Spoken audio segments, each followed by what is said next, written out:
नमस्कार, स्वागत है आप सभी का न्यूज 21 में। मैं हूं आपके साथ हर्षदा। सबसे पहले बुलेटिन में बात करेंगे श्रीमाधोपुर की, जहां इलाके में देर रात को एक और गौ तस्करी का मामला सामने आया। प्राप्त जानकारी के मुताबिक निकटवर्ती ग्राम विजयपुरा के बाहर एक निजी गौशाला के पास से एक ट्रक में गायों को ठूस कर भरकर कहीं ले जाने की तैयारी कर रहे थे, जिसकी सूचना लोगों ने हिंदूवादी संगठनों को दे दी, जिस पर सैकड़ों की संख्या में गौरक्षक दल के कार्यकर्ता मौके पर पहुंचे।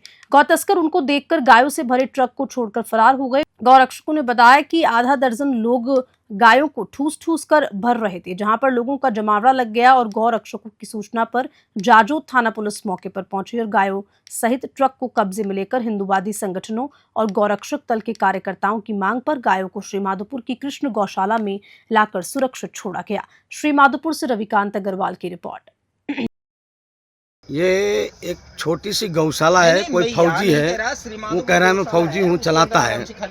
अब यहाँ पर आकर के इकट्ठा करके आसपास की गायों को और यहाँ मिट्टी डाल करके चढ़ाने के लिए बनाया गया और इस ट्रक में लोड करके इनको कटने के लिए लेकर के जा रहे थे।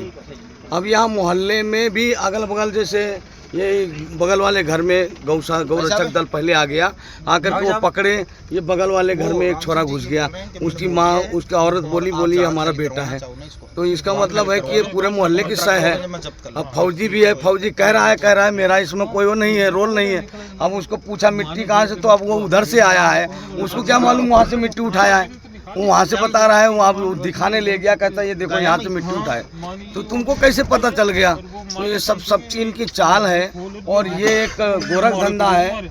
ये कमाने का जरिया बना के रखे यहाँ गौशाला के माध्यम से आसपास की गाय इकट्ठा करके आवारा गाय और फिर उनको लेकर के बेचते हैं। हम दौरान गश्त उदयपुरा के पास में थे। उसी समय हमें विजयपुरा गांव से सूचना मिली थी कि साहब गौ तस्करी कर रहे हैं, ट्रक फंसा हुआ है, गाय भरी हुई है।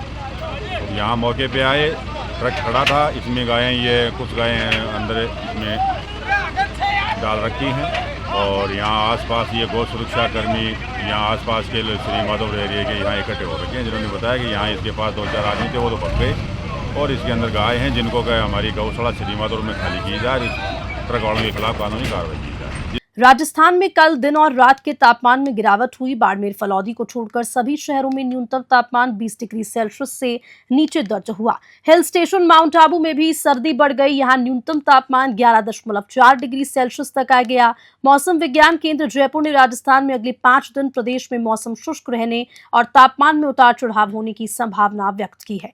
मौसम विज्ञान केंद्र जयपुर ने राजस्थान में अगले 5 दिन मौसम शुष्क रहने की संभावना व्यक्त की। इस दौरान राज्य के पश्चिमी हिस्सों में दिन का अधिकतम तापमान 35 से 38 डिग्री सेल्सियस के बीच, जबकि पूर्वी, दक्षिणी और उत्तरी राजस्थान में 32 से 34 डिग्री सेल्सियस तक तापमान रहने की संभावना है। जयपुर से ब्यूरो रिपोर्ट। जैसलमेर जिले के बैया गांव में ओरण गोचर जमीन पर पेड़ कटाई के विरोध में श्रीद विधायक रविंद्र सिंह भाटी के नेतृत्व में ग्रामीण ने विरोध जताया। भाटी ने प्रशासन व कंपनी चेतावनी देते हुए कहा कि मेरी गाड़ी में रिजर्व गियर नहीं है, मैंने जेल जाने की तैयारी कर ली है, गिरफ्तार करके देखो, सूद समेत हिसाब होगा। अनैतिक तरीके से डिटेन करने वाले वर्दीधारियों को कहा गया कि अशोक स्तंभ हटा दो, उसकी जगह डाणी की पट्टी लगा दो। विधायक ने कहा प्रशासन के चंद लोग जो अपनी वर्दी को गिरवी रखे हुए हैं, उनको कहना चाहता हूं कि राज की नौकरी करो, राज की सेवा करो, गरीब आदमियों को परेशान मत करो। सदन के बीच में खड़ा रहकर खाल उतार दूंगा। भाटी ने कहा ये सिर्फ जमीन का सवाल नहीं है, ये हमारी पहचान, हमारी धरोहर और हमारी प्रकृति की रक्षा का प्रश्न है। जैसलमेर से ब्यूरो रिपोर्ट। आज ये बैयारी धन्य धरारे माथे मारे सामा ब्राजोड़ा मारा समस्त पिता कुल बुजुर्गों मारो प्रणाम वंदन। एक ब्राजोड़ा समस्त मारा युवा साथी, वन्य प्रेमी और आप सदा बहुत बहुत धन्यवाद ज्ञापित करा कि छोटी सी अपील रे माथे, एक निवेदन रे माथे आप इतनी संख्या रमीना ये जगह पधारिया और निश्चित रूप से मीना पूरा भरोसा है बेलो कह सका क्या मानव पेल कई सारा वक्ता बार आप ही बात राखी तो पूरे विश्वास से बेलो कह सका कि वही री तो आप और बचा है, बाकी भी जो बाड़मेर जैसलमेर और है पूरा चल जाते सारा लड़ाई रविंदर ही को नहीं है, ये लड़ाई थाना री कोनी है, या कोई जाति री कोनी है, कोई धर्म री कोनी है, कोई क्षेत्र री कोनी है। ये लड़ाई अपना सभा रही है, सामूहिक लड़ाई है। और कहने वास्ते लड़ा था, लड़ा हुए जमीर पगा जो बडेरा माना विरासत में नदी, जो देवी देवता ने नाम जमी छोड़ी जिक्र है वो था मैं यहाँ पे कोई डाली तक घरे को ले आऊं। आज वो जमीन वो जगह आज मल्टीनेशनल कंपनीज रे नजर माथे, सब लोगों ने नजर ये माथे। काफी लंबे समय में ना जदे जोधपुर में ना छात्र संघ रो छात्र राजनीति को छोड़े और सेवा आयो बाहर में आयो, जदे लगभग हर जगह चर्चा चलती कि साहब ओरण माथे कब्जो हुए पड़ो, गोचर माथे कब्जो हुए पड़ो, सरकारी जमीन है जो अलॉट हुए पड़े। उसी टाइम तक लागू कि साहब छोटी सी कोई समस्या हो उसे पार्लियामेंट चुनाव रे मीना पूरे क्षेत्र में मीना मैंने घूमने रो मौको मिलो, जाऊं रो मौको मिले। खड़ाल क्षेत्र मीना क्यों बसिया तो पे देखा पड़ा, सूडान की बात है चलती पड़ी कि लगभग अलॉटमेंट होने की तैयारी में है। जसोड़ाटी की स्थिति अपन देखी है, लगभग बाड़मेर जैसलमेर री 90% लैंड और गोचर पूरे तरीके में ना सरकार पूरी तैयारी में बैठी अलॉट करने की तैयारी कर बैठी। पाली के सिद्धपीठ गणेश मंदिर में देर शाम एक नागा साधु ने मंदिर के महंत पर धारदार हथियार से जानलेवा हमला किया। बताते चले कि बाहर से आए एक नागा साधु को महंत सुरेश गिरी ने मंदिर में बकायदा रुकने की अनुमति देने के साथ उसे भोजन भी कराया था, लेकिन रविवार की सुबह जब महंत ने साधु से कुछ जानकारी मांगी तो साधु ने धारदार हथियार गुप्ती से सुरेश गिरी पर हमला कर दिया और भागने लगा। घायल महंत को मांगड़ अस्पताल में भर्ती कराया गया। सूचना के बाद आईजी प्रदीप मोहन शर्मा, कलेक्टर लक्ष्मी नारायण, मंत्री और एसपी चुनाराम जाट भी मौके पर पहुंचे। हमलावर की पहचान भवानी शंकर के रूप में हुई। पुलिस मामले की जांच कर रही है। पाली से हस्तपाल सिंह की रिपोर्ट। ये जो आज सुबह जो गणेश मंदिर के अंदर जो महंत के साथ में घटना हुई है चाकूबाजी की, तो मैंने कलेक्टर साहब ने और डीआईजी साहब ने मौका मुआयना किया और अस्पताल में जाके भी देखा है और अभी डॉक्टर हैं वो महंत जी का इलाज कर रहे हैं और जो साधु जिसने ये घटना की है उसको पुलिस ने डिटेन कर लिया है। जयपुर स्टेशन पर रीडेवलपमेंट के कारण आने वाले दिनों में कई ट्रेनें प्रभावित हो सकती हैं। जयपुर स्टेशन के प्लेटफॉर्म नंबर 2 व 3 पर एयर कॉनकोर्स निर्माण कार्य होगा। नवंबर के अंतिम सप्ताह से जनवरी के दूसरे सप्ताह तक 4 ट्रेनों को कैंसिल, 12 ट्रेनों के रूट में परिवर्तन किया गया। वहीं 12 ट्रेनों को आशंकी रद्द और 6 ट्रेनों को अस्थायी तौर पर खातीपुरा कनकपुरा स्टेशन तक विस्तार दिया गया। उत्तर पश्चिम रेलवे के मुख्य जनसंपर्क अधिकारी कैप्टन शशि किरण ने बताया कि जयपुर स्टेशन पर रीडेवलपमेंट का काम तेजी से चल रहा है।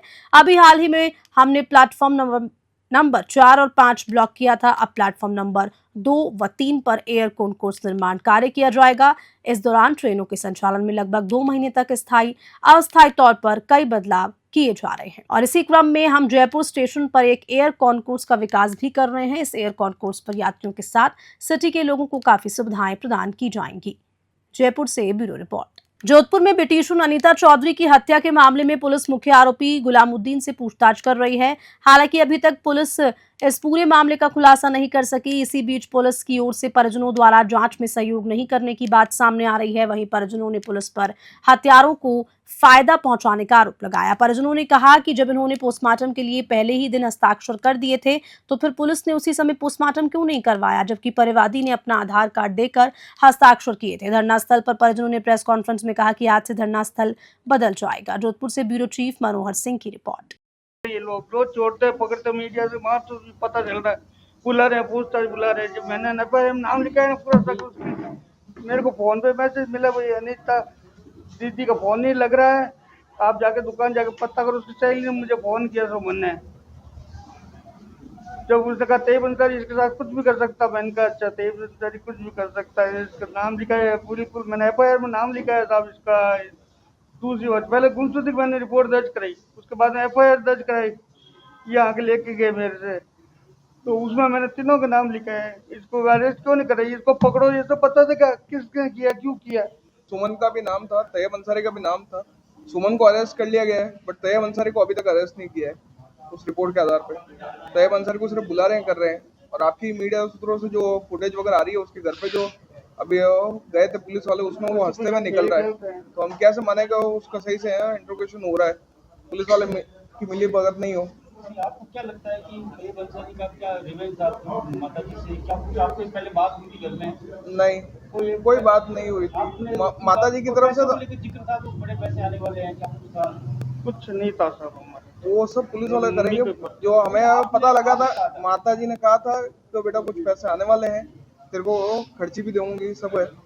तो मेरे को लगा था हाँ कोई एक नॉमिनल पैसा आने वाला है, क्योंकि नॉर्मल आता रहता है वो घर में, कोई प्रॉपर्टी का काम हो गया या मम्मी की तरफ से कहीं से आ गया। तो अब ये चीज का तो पुलिस करेगी। आज सुमन ने कहा है, सुमन ने क्लियर ऑडियो में आपके सामने आई है ऑडियो, उसमें क्लियर उसके ऊपर एलिगेशन लगाया। और जब पुलिस ने आगे पूछताछ की है, पता लगा है तो कई प्रॉपर्टियां निकली है, वो चीज क्या है, वो एंगल क्या है, वो तो पुलिस जांच करेगी। और जब पुलिस सही से जांच नहीं करी, जब भी वो हंसते हुए बाहर निकल रहा है अपने घर से, वरना आज अगर पुलिस सही से अगर इंट्रोगेशन करती तो आप खुद देख लीजिए, आपकी फुटेजेस में है कि सुमन का चेहरा कैसा है और तैयब अंसारी का कैसा है, दोनों से पता लग रहा है ना। हमें उससे जान का खतरा है तैयब अंसारी से। तो उसका नाम इतना आगे आया है, पुलिस नहीं कर रही है, यानी कि उसने कुछ ना कुछ तो आगे किया है, जब भी उस सफेद पोस्ट लोगों के पीछे नाम नहीं आ रहे। या हो सकता है कि इसके पीछे किसी और भी आगे लोगों का नाम जुड़ा हो, उसी के कारण से हमें दबाया जा रहा है। क्योंकि इसके अलावा हमें पोस्टमार्टम के अलावा कोई नहीं पूरा जान का खतरा हमारे को। पत्नी को ऐसे मारा, टुकड़े टुकड़े कर दिया, हमारे भी टुकड़े टुकड़े करवा देगा।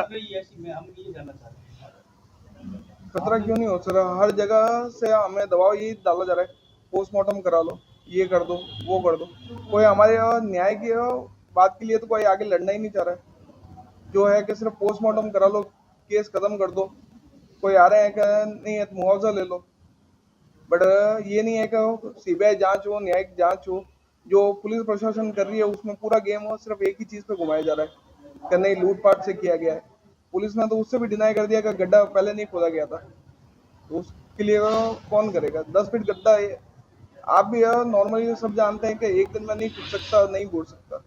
नागौर जिले के रियाबंटी के पादुकुला कस्बे के भव्य नवनिर्मित श्याम बाबा मंदिर में श्री श्याम मित्र मंडल विकास समिति के तत्वावधान में श्री श्याम बाबा जन्मोत्सव 12 नवंबर को लेकर मंदिर को भव्य रूप से रंग बिरंगे गुब्बारे एवं फरियों व रंग बिरंगी लाइटिंग डेकोरेशन से सजाए के साथ फूल मालाओं प्रसाद इत्यादि की दुकान भी सज धज के तैयार कर रहे हैं। तैयारियां जोरों शोरों पर चल रही है और इस दिन श्री श्याम बाबा के गुणगान और सायकाल विशाल झांकी मंचन इत्यादि कार्यक्रम की तैयारियां जोरों शोरों से चल रही है। इस दौरान रियाबड़ी श्री श्याम बाबा मंदिर से श्याम भक्त मंडली द्वारा तृतीय विशाल पदयात्रा 12 नवंबर को प्रारंभ होकर श्री श्याम बाबा मंदिर पादुकला परिसर पर पहुंचेगी। रियाबड़ी से रूपाराम की रिपोर्ट। राजस्थान सरकार के शिक्षा मंत्री मदन दिलावर ने एक बार फिर कांग्रेस की सोनिया गांधी से लेकर राहुल गांधी और कश्मीर में धारा 370 को लेकर बड़ा बयान दिया। देश के कई राज्यों में कांग्रेस ने सरकार बनाने की दावा किया था। राजस्थान में 7 की 7 विधानसभा सीटों पर कांग्रेस का सुपड़ा साफ है। भाजपा ऐतिहासिक वोटों से जीत हासिल करेगी। मंत्री दिलावर ने कहा कि कांग्रेस को कौन वोट देना चाहेगा। कांग्रेस जिसकी नेता सोनिया गांधी है, जो 2011 में ऐसा प्रस्ताव ला रहे हैं जिसका नाता सांप्रदायिक हिंसा अधिनियम 2011 का लक्ष्य ये था कि यदि कोई दंगा हो जाए, उसमें हिंदुओं की महिलाओं के साथ बलात्कार हो, उनके घर जला दिए जाएं, लूट दी जाए और कितनी भी हानि जनहानि, कितना भी बड़ा नुकसान हो जाए, तब भी दोषी हिंदू ही होगा। टॉक से प्रियदर्शन वैष्णव की रिपोर्ट। और हमेशा होता है जब कमजोर हुआ है देश या हिंदू समाज, तब तो उसको नुकसान हुआ। जम्मू कश्मीर विधानसभा में धारा 370 लाने के लिए फिर से प्रस्ताव लाए हैं राहुल गांधी, इसको लेकर ये नीचता की धृष्टता है। वहाँ की सत्ता पक्ष की जो है उनको कांग्रेस समर्थन कर रही है और कांग्रेस ने इस बात का समर्थन किया है कि धारा 370 वापस बहाल होना चाहिए। इसका अर्थ क्या हुआ? सारे जितने भी देश के अनुसूचित जाति के लोगों को है उनको वहाँ कश्मीर में आरक्षण नहीं मिलना चाहिए, एसटी के लोगों को आरक्षण नहीं मिलना चाहिए, ओबीसी के लोगों को आरक्षण नहीं मिलना चाहिए, महिलाओं को आरक्षण नहीं मिलना चाहिए, दिव्यांगों को आरक्षण नहीं मिलना चाहिए और फिर वहाँ तिरंगा झंडा नहीं फहराया जाना चाहिए। कांग्रेस ये चाहती है कि तिरंगा झंडा नहीं फहराया जाए, भारत माता की जय नहीं बोली जाए, भगवान राम की जय नहीं बोली जाए। और इसीलिए तो कांग्रेस ने समर्थन दिया है कि तिरंगा झंडा क्यों फहरे वहाँ हिंदुओं को वोट देने का अधिकार नहीं होना चाहिए, ये कहना चाहती है। इसलिए ऐसे लोग हैं नीच और निकम्मे जो तिरंगा झंडा का विरोध करते हैं। ये नहीं पढ़ना चाहिए। यानी कांग्रेस तिरंगा झंडे का विरोध करती है कश्मीर में, इसीलिए तो धारा 370 का समर्थन किया। भगवान राम का विरोध करते इसीलिए धारा 370 का समर्थन कर रहे हो, होना चाहिए। और आतंकवादियों का समर्थन कर रहे हैं, क्योंकि कश्मीर में जब आतंकवादी हमला करते थे ना, तो हमारी सेना को उन पर गोली चलाने का तुरंत अधिकार नहीं होता था, पूछना पड़ता था दिल्ली से, और हमारे सैनिक पीटते रहते थे। यानी हमारे सैनिकों के भी दुश्मन बन रही है कांग्रेस, इसीलिए वहाँ धारा 370 वापस लाना चाहती है। 41,000 लोग बलिदान दे चुके हैं कश्मीर में अभी तक, जब से धारा 370 लागू हुई है। 31,000 लोगों के बलिदान की हत्या करवा कर भी कांग्रेस खुश है। या और हत्या करवानी है, पिछले धारा 370 लाएंगे, और मरवाना है हिंदुओं को, और मरवाना है हमारे सैनिकों के लोगों को, इसलिए हमारी सेना के लोगों को मरवाना चाहती है, हिंदुओं को मरवाना चाहती है, इसलिए धारा 370 का समर्थन कर रही है। देखिए रघु शर्मा ने श्री विजयनगर के गांव 12 जीबी में तूड़ी से भरी ट्रैक्टर ट्रॉली में अचानक भीषण आग लगी। गनीमत रही कि हादसे में ट्रैक्टर चालक बाल बाल बच गया। हादसे में ट्रैक्टर ट्रॉली पर तूड़ी जड़कर राख हो गई। वहीं घटनास्थल पर मौजूद लोगों ने बताया विद्युत लाइन में स्कॉर्पिंग के कारण हादसा हुआ। श्री विजयनगर से जयकिशन की रिपोर्ट। अजमेर जिले के पेंशनर्स को अब लाइफ सर्टिफिकेट यानी कि डिजिटल लाइफ सर्टिफिकेट जमा कराने के लिए बैंक या फिर अन्य किसी विभाग में जाने की आवश्यकता नहीं है। पेंशनर अब घर बैठे ही अपने निकटतम डाकघर के पोस्टमैन या ग्रामीण डाक सेवक के जरिए डिजिटल लाइफ सर्टिफिकेट जारी करवा सकते हैं। इसके लिए पेंशनर को केवल 70 रुपये शुल्क देना होगा। इसके बाद ये सर्टिफिकेट स्वयं संबंधित विभाग को ऑनलाइन पहुंच जाएगा। इसके अलावा पोस्ट इन्फो मोबाइल ऐप से भी आवेदन कर सकते हैं। इससे पेंशन मिलने से कोई रुकावट नहीं आएगी। ये सुविधा सभी डाकघरों में इंडिया पोस्ट पेमेंट्स बैंक से उपलब्ध कराई जा सकेगी। अजमेर से ब्यूरो रिपोर्ट और इसी खबर के साथ बुलेटिन में इतना ही। नमस्कार।